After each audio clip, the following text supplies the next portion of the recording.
In most American pantries, you'll find a graveyard of expired cans, half-empty cereal boxes, and a jar of something crystallized that you cannot even remember buying in the first place. Come January, you're going to be needing something for a dish, and most of the prices will have doubled by then. Miss this window, and you are going to have to shop at winter prices. Whether that's flour for pancakes, an onion for a pot of soup, or a can of tomatoes for chili. Right now, late August into September is the 6-week window every year where prices sit at their annual bottom before the fall climb starts, and every single item on this list is cheaper this month than it will be by December. So today I've got 18 foods for you that you must stockpile before fall prices hit, and if you do even half of what is on this list, you will save well over $400 between now and March.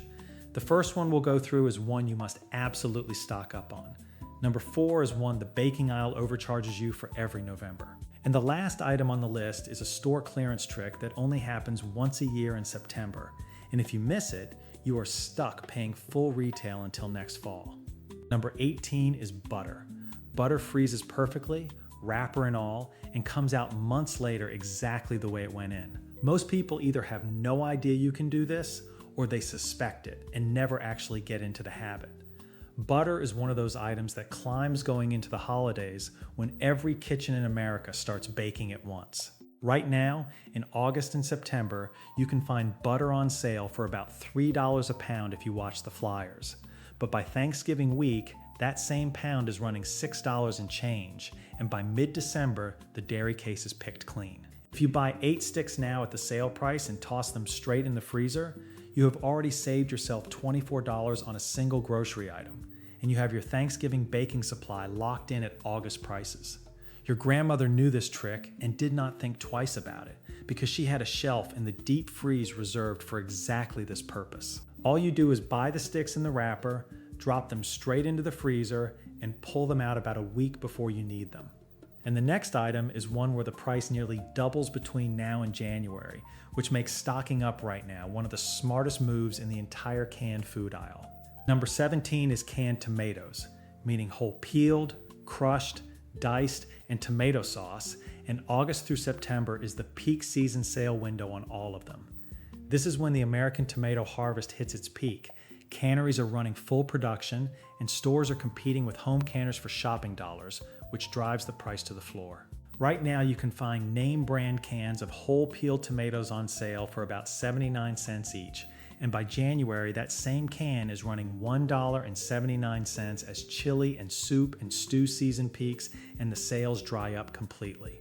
If you buy 24 cans now on sale, you have saved about $24 against January prices, and you have the foundation of about 30 winter meals sitting on your shelf.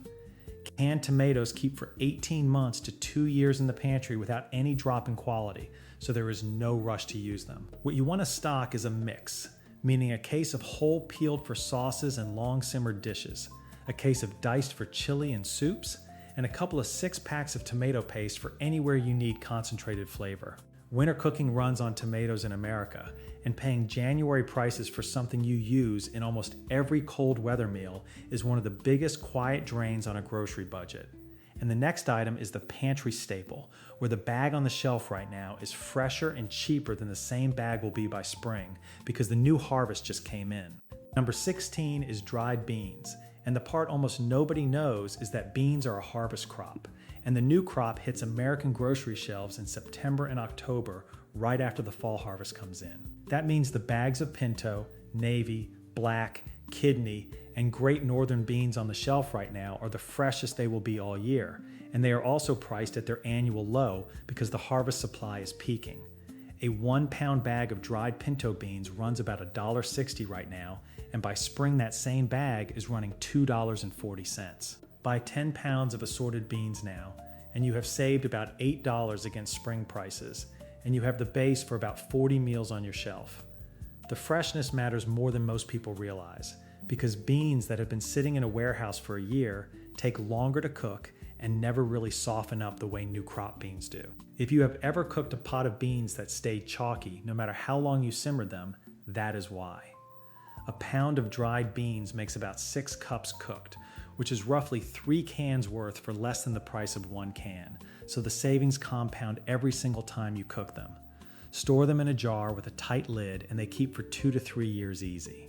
A pot of beans and a pan of cornbread will feed a family for about $2, and that math has not changed in my lifetime. Dried beans are one of the best examples of how a single cheap ingredient can stretch into meal after meal in a working pantry. And if you want to know how my family cut hundreds of dollars from our grocery bill every month and keep our pantry organized where no food ever goes to waste, the same way my grandma has been doing it for years, I have pulled all of it together into my book called The Complete Japanese Kitchen Handbook. You can find the book over at frugaljapan.shop by scanning the QR code on the screen or clicking the link in the description below for instant access. Now, back to the list. And the next item is the vegetable that farm stands are almost giving away right now because the harvest came in all at once and they cannot move it fast enough. Number 15 is winter squash, which covers butternut, acorn, Hubbard, delicata, and the whole family of hard-skinned squashes that come in at the end of summer. Farm stands are absolutely buried in them right now, and they're pricing them at about $1 a piece to move them out before the frost hits. By February, those same squashes at the grocery store are running $3 to $4 each, so if you buy 10 now, you are saving $30 against winter prices. What makes winter squash a perfect stockpile item is that it needs absolutely no processing, meaning no canning, no freezing, no equipment, no jars. You just bring them home and set them on a shelf in a cool room, and they hold for 3 to 4 months on their own. There are 3 specific rules to make that happen, and if you follow them, you will still be eating September squash in January. First, pick the ones that still have the stem attached, because that stem is what seals the top and keeps rot from getting in. Second, do not wash them, because there is a natural coating on the skin that helps them keep, and washing takes it off. Third, do not let them touch each other on the shelf, because if one starts to go, it will take its neighbors down with it fast.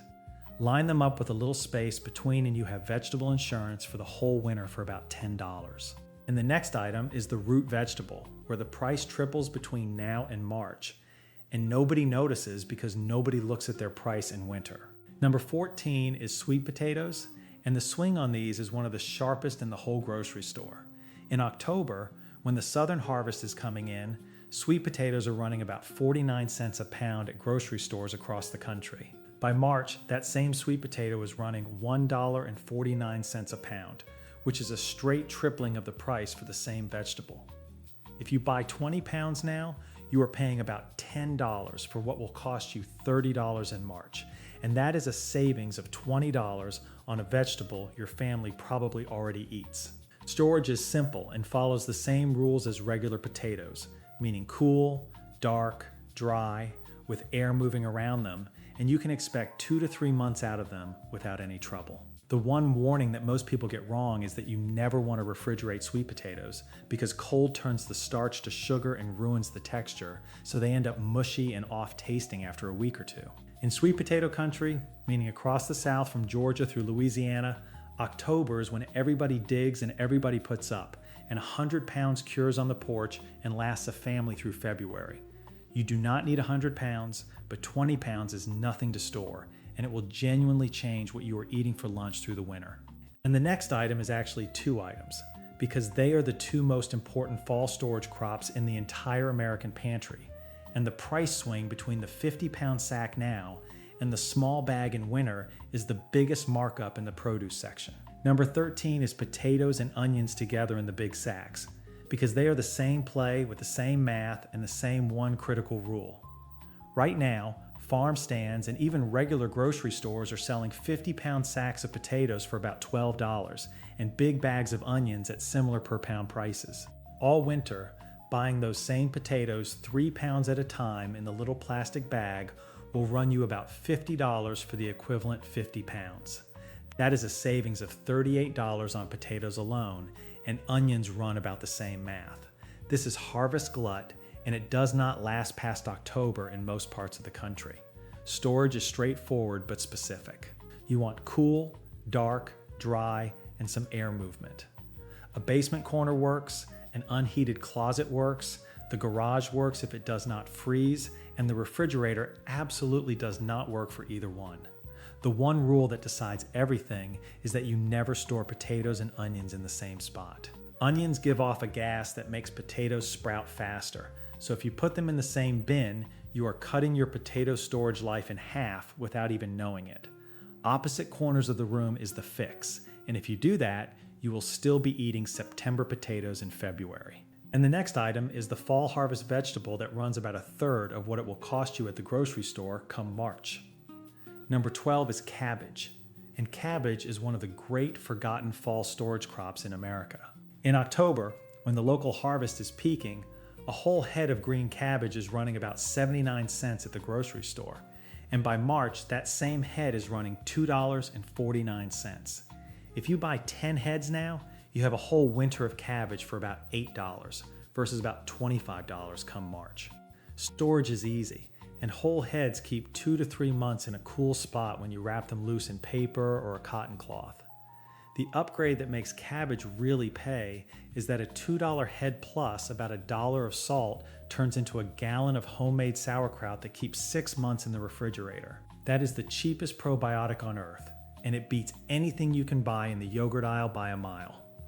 Before there was a probiotic section at the grocery store, there was a crock of sauerkraut in every farmhouse basement in the country, and the reason was simple. It was cheap, it lasted forever, and it kept the family healthy through a long winter. And the next item is where the local fall harvest and the grocery store winter price are literally two completely different products, and the difference is night and day.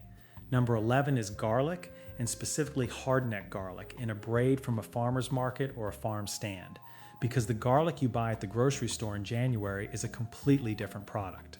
That mesh bag of garlic on the grocery shelf in the middle of winter came from China, and it has been sitting in a shipping container for weeks, and it does not really taste like garlic.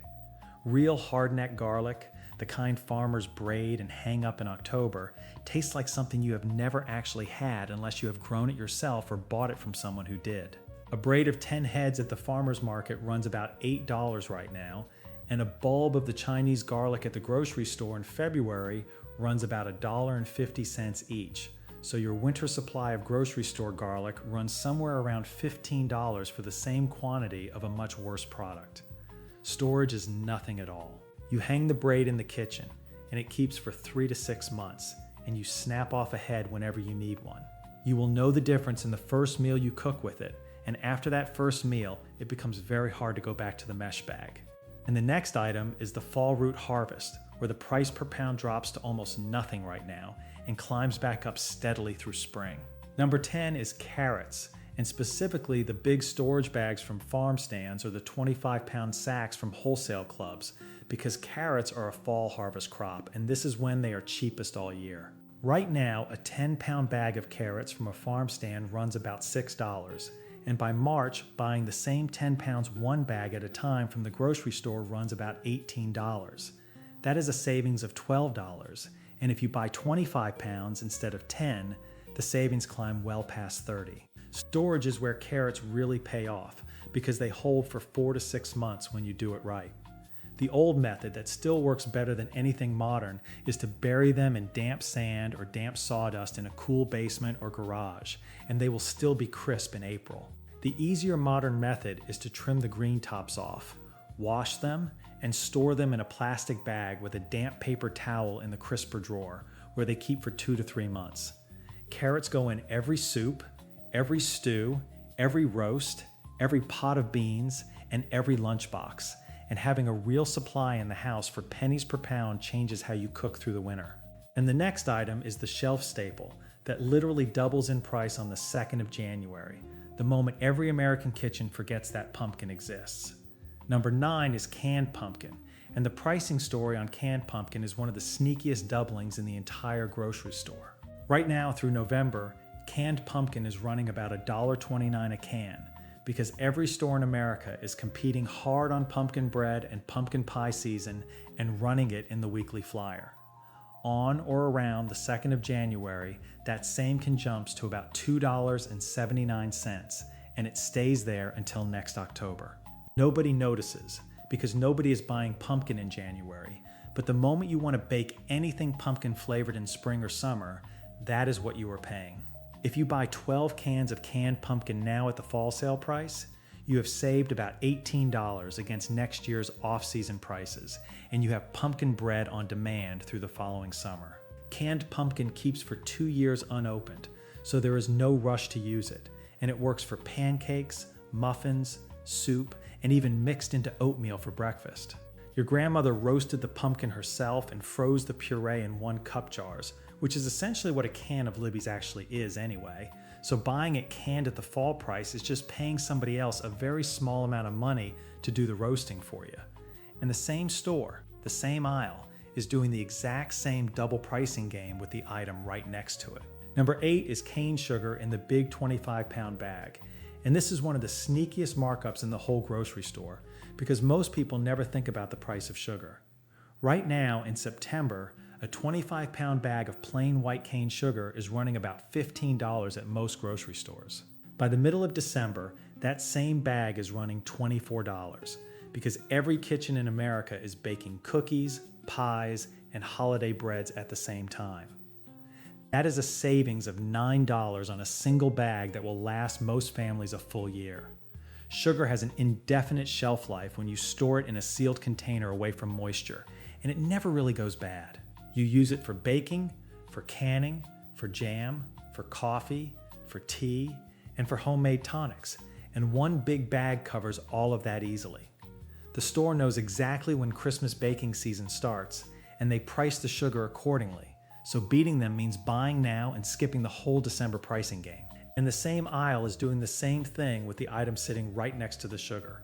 Number 7 is bulk flour, both all-purpose and whole wheat, and the fall pricing swing on flour follows the exact same pattern as the sugar. In September, a 25-pound bag of all-purpose flour is running about $12.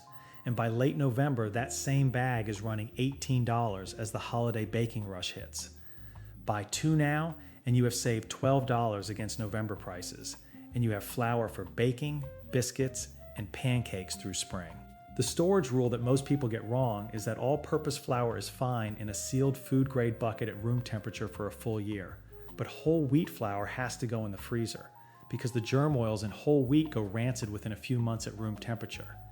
If you have ever opened a bag of whole wheat that smelled a little off, that is why. The other thing you want to do the day you bring it home is transfer it into a sealed container, because pantry moths will find an open bag of flour within a week and ruin the whole thing. Learn that the easy way, not the way I did.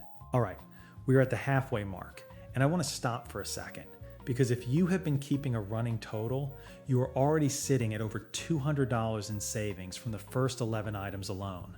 But here's the part almost nobody talks about, and it is the reason the second half of this list matters even more than the first. A lot of you watching are probably thinking that you have seen frugal videos before, and that this is going to turn into another generic list of obvious pantry staples.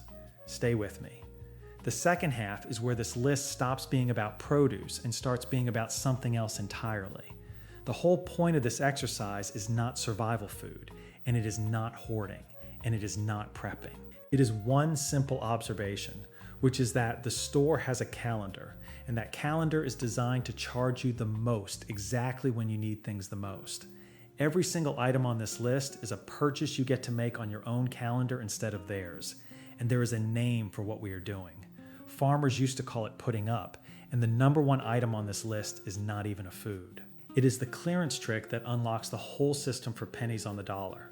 The next 6 items are where the real money is, because we are moving from the fall harvest into the fall sale flyer window, which covers the shelf items the store is running at their lowest prices of the year right now and will jump on come January. Let us keep going. Number 6 is coffee, and coffee has one of the most predictable fall sale windows in the entire grocery store. Between September and Thanksgiving, name brand coffee rotates through the weekly sale flyer at about $6 for a 12-ounce bag, because stores are competing hard for holiday hosting and holiday gifting dollars. Come mid-January, that same bag is running $9 to $10, and the sales completely dry up until next fall. If you buy 8 bags now on sale, you are saving about $30 against January prices, and you have coffee for the whole winter.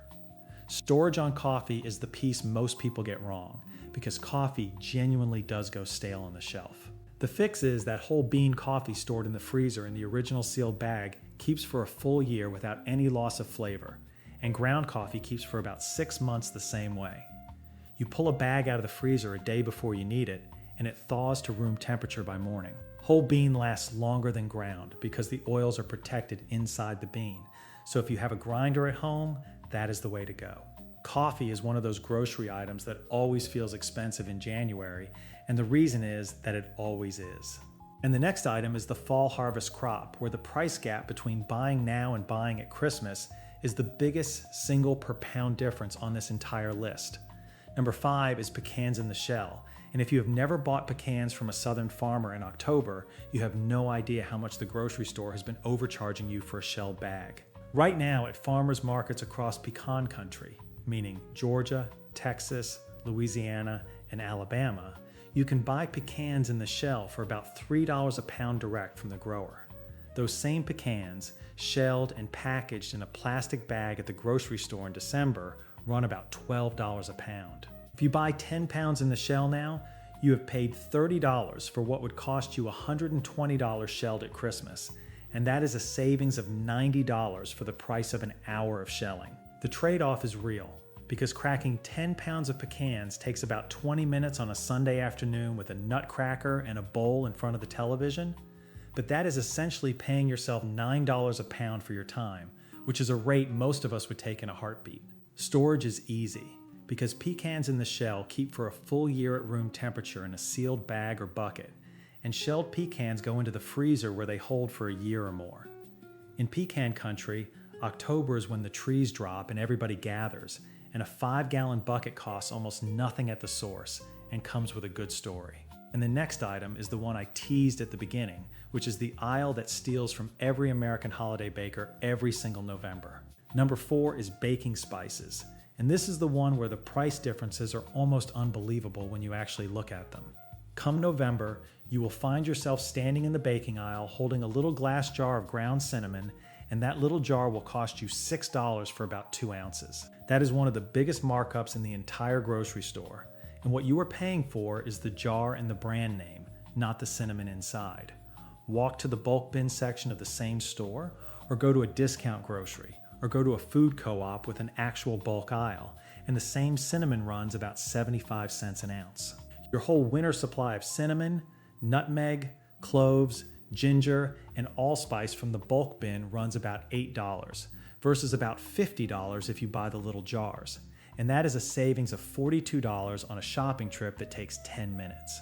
What you do is bring your own jars from home, meaning empty spice jars from previous years or small mason jars, and fill them from the bulk bins with a measuring scoop.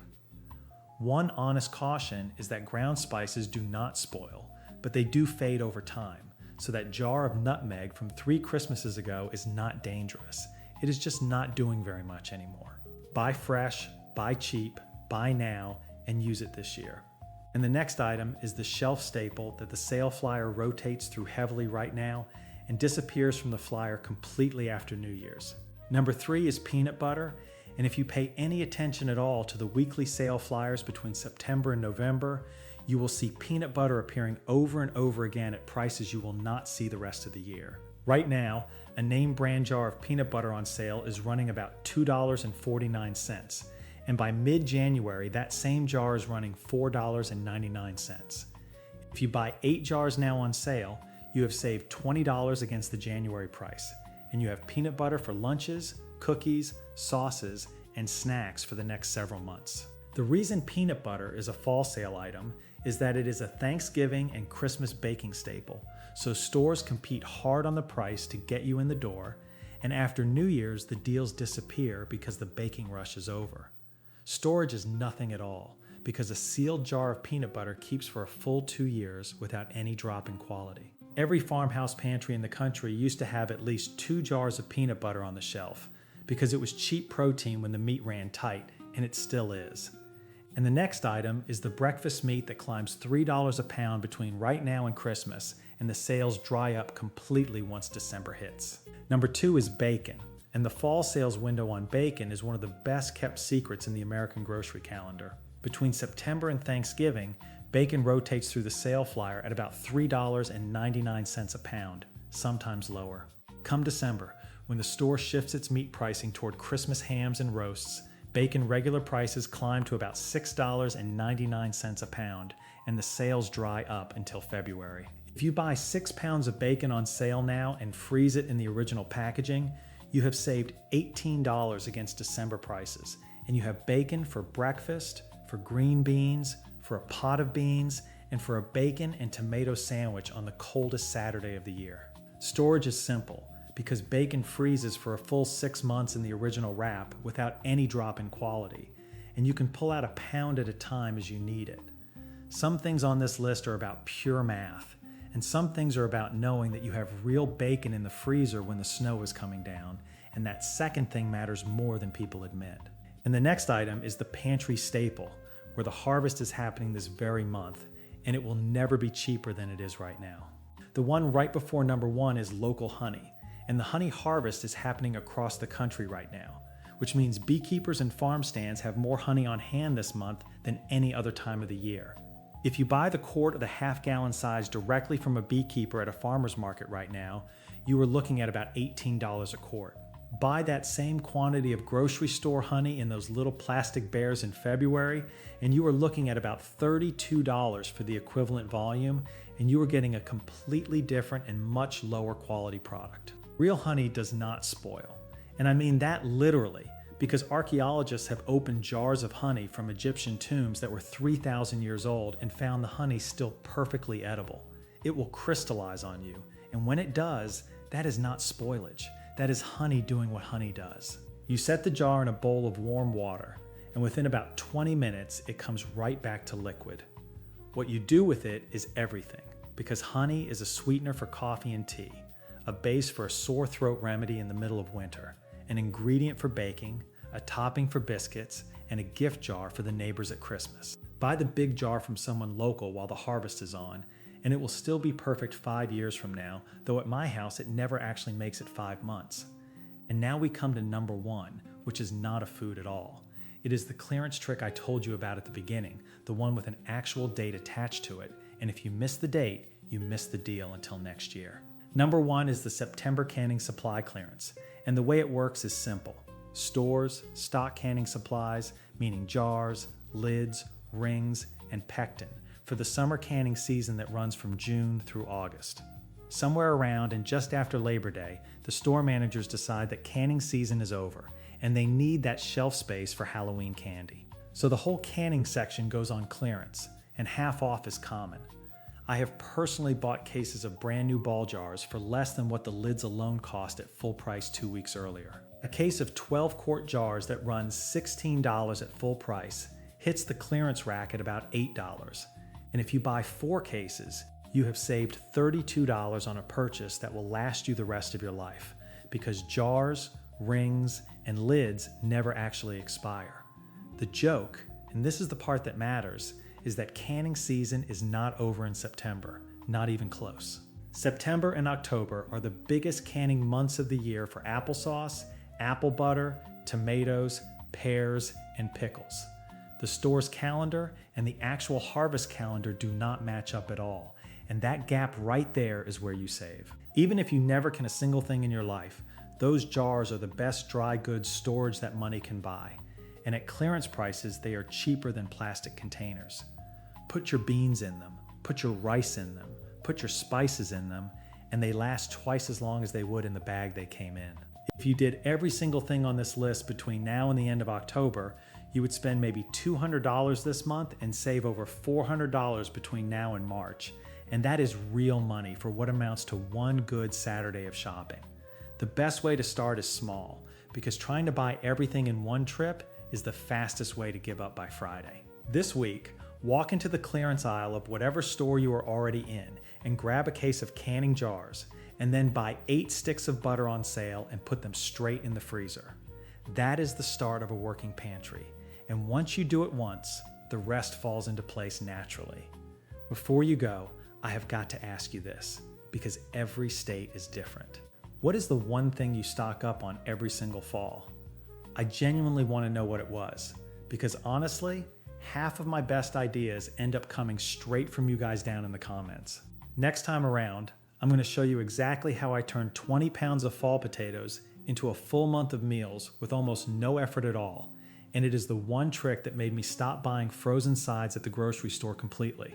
Until then, buy it cheap, put it up, and stop paying the January price. And click the video showing up on your screen right now. I'll see you in the next video.